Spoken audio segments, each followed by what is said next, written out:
I was a humongous fan of vinyl records back in the day, and I always wanted a method for hanging them on the wall, but I didn't want to have to purchase the actual Urban Outfitters frames that were $20 each, so I was able to create my very own with one piece of foam board. So the first thing that you're going to want to do is go ahead and cut out 2 pieces of your foam board that are 2 inches wider or 2 inches bigger than your vinyl record itself. So I have 2 pieces here. I cut out a square on the inside of one of the pieces as well to act as the frame.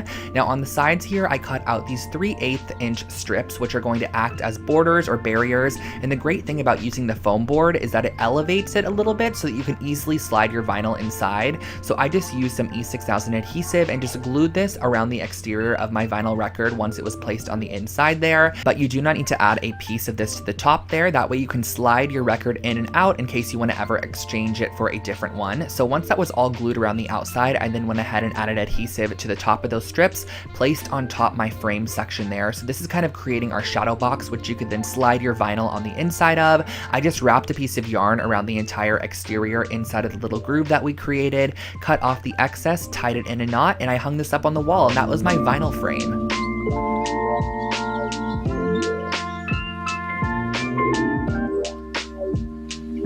This next wall art piece was actually inspired by a piece I saw on Anthropologie's website, but it was $600, so I opted to create my very own piece using this $30 gold frame from Target. I took out the paper on the inside and traced it onto a piece of heavy-duty watercolor paper, and I'm just cutting that out there, and I'm going to start by using this golden paint in the color Carbon Black and mixing it with a little bit of water to create my very own watercolor. Next up, using a very thick watercolor brush, I'm kind of just going to start tracing out a couple of loopy shapes on the right side of this piece of paper and drag it over, following my reference photo to create a couple of other lines as well. This is definitely a super abstract piece of artwork, so there is no rhyme or reason to this piece whatsoever. And I did also go ahead and darken up some of those sections using the paint just right out of the tube, and once I was done with it, I let it dry, popped it back in the frame, and that finished off this wall art piece.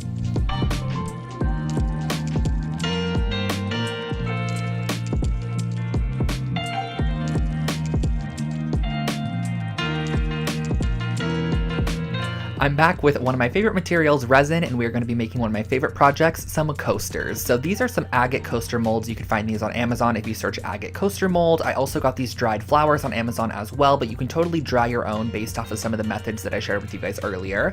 But the first thing that I want to do is go ahead and mix half and half of our resin together. So you're going to want to use equal parts of resin and equal parts of hardener. I just find it a lot easier to measure them in 2 separate cups. That way you know that you have equal parts, because if you don't, it's not going to cure properly. So once you do have them mixed up, go ahead and stir it for a couple of minutes and add your glitter. Now, the glitter goes such a long way, you guys. I thought what I added was a small amount, but it ended up being quite a bit. So I stirred it throughout my resin, and then I poured a thin base layer into the mold itself. That way I can just go ahead and start placing in my flowers and give them something to grip to. So I placed them right on top, positioned them into the position I wanted them to go into, and then I filled and topped it off with the rest of the resin material. You're going to want to let this dry overnight for about 24 hours or so, and once they are fully hardened and cured, you can just pop them right out of the mold, and you have these really, really cute coasters. However, I wanted to elevate mine and take them just one step further, so I'm using some of this brass gilding paint. Just go and carefully paint around the edge of these coasters to give them kind of like a metallic finish on the edge. I just think it kind of locks in the design, and that finishes them up.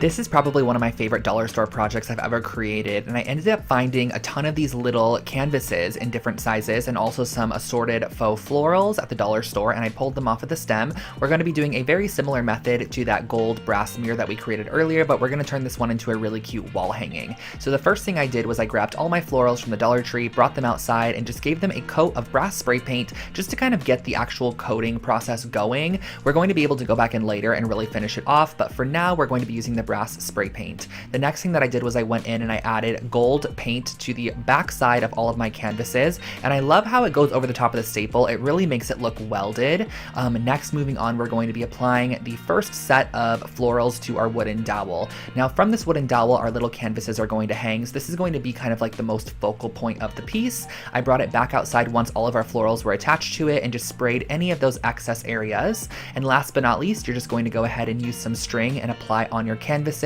Inside of these little canvases, you're actually able to go ahead and just pop in a photo or however you want to style them.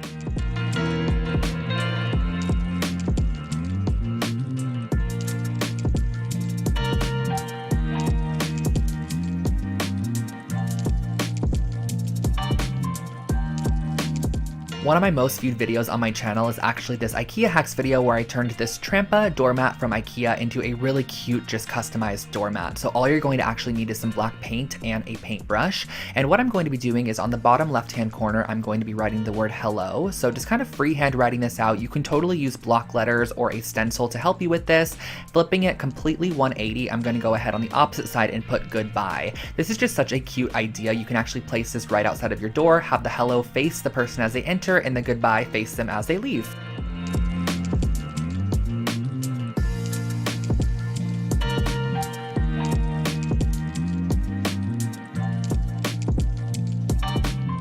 Of course, I had to include a little bit of DIY organization. So I picked up these little folder or paper holders. These are from IKEA. They're just made out of cardboard. And I wanted to transform these into kitchen organizers for my friend James's kitchen. So we ended up going ahead and using some navy blue paper, which matched the color scheme of the kitchen. And I went ahead and just kind of wrote on there what was going to be in each of them. And after I cut them out, I went ahead and added a little white border as well. This is totally optional. You can add it or not, but I just thought it added a cute little touch to the piece. And then all you have to do on the front side of your organizers is just glue them towards the top there, and that finishes off these organizers. They slip nicely into drawers and you can pull them out whenever you need any of the supplies that are on the inside of them.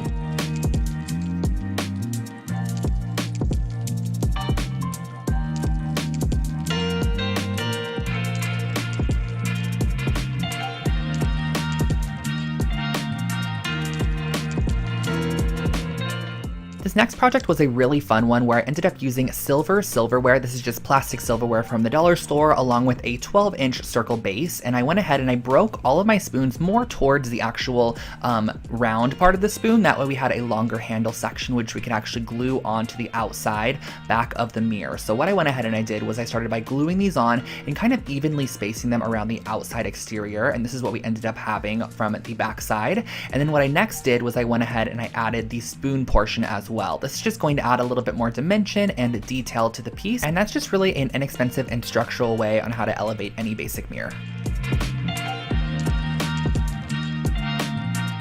Back into the wall decor and also back into the macrame, we are going to be starting off with a 12 and 14-inch ring for this project, and then I'm going to go ahead and cut out 2 yard pieces of string, which I'm going to then just slip knot onto the top of our 2 rings. You're going to want to have 2 of them to start. Simply cross them over as shown here and do a simple half hitch knot to secure it to the bottom left side and bottom right side of the original knot. So all you have to do for this is just wrap it around once as shown, wrap it around one more time, and then just pull your tail right through that loop that it creates, and that is your half hitch knot. And from here on out, it is pretty repetitive. You're just going to go ahead and apply another slip knot on top, wrap it underneath, and then go ahead to the opposite side and do a simple slip knot to attach it on there. This might be a particular project that you want to watch the full video on because it's a little bit challenging for me to cut all of this into a little 1-minute section for you guys. But once you have all of your knots attached, it kind of creates this really interesting woven pattern in the middle, and you have all of these little tails here, which I then went ahead and did a blunt chop on at the bottom just to finish it off.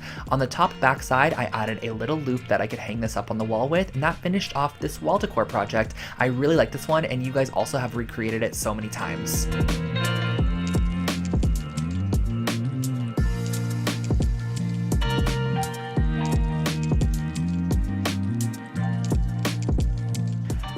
Next, we are heading into some of the aesthetic DIYs that I've done on my channel. I absolutely love creating aesthetic DIY projects for you guys, and I do full videos where I take really trendy pieces and kind of turn them into DIY forms. So the first thing that I'm going to be doing is just rolling out a piece of clay into the shape of a face. I also went ahead and kind of pinched the edges upwards just to kind of give it a little bit of a lip on the edge, and then I rolled out these thin tubes of clay that I used to kind of decorate the face. So I went ahead and created this abstract eye shape that transcended down into a nose, added a couple of eyelashes, and of course we had to add a mouth as well. Once that was fully shaped and kind of in position, I went ahead and baked it in the oven for about 25 minutes or until it was nice and solid.